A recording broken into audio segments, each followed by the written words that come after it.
ଆଜିର କବିତା ଫୁଲ ପରି ତୁମେ ହୁଅ। ପୂର୍ବ ଆକାଶେ ନାଲି ଟୁକୁଟୁକୁ ସୂରୁଜ ଆସିଲେ ଉଇଁ। ନିଦୁଆ ଆଖିକୁ ମଳି ମଳି ଫୁଲ ସପନରୁ ଉଠେ ଚେଇଁ। କାକର ଜଳରେ ସଅଳ ଗାଧୋଇ କଅଁଳ ପାଖୁଡ଼ା ମେଲି।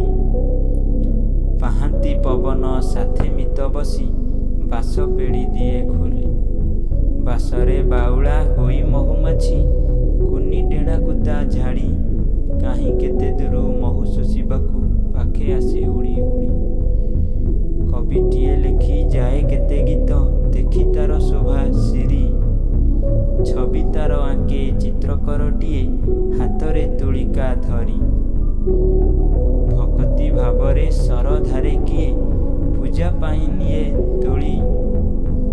ନୋହିଲେ ମାଟିରେ ଲୋଟି ପଡ଼େ ସତେ ସୂରୁଜଟି ଗଲେ ଢଳି। ଫୁଲ ପରି ତୁମେ ହୁଅରେ ବିଲାଇ ସବୁରି ଆଦର ପାଅ। ଶୁଭ ସୌରଭ ସବୁଠି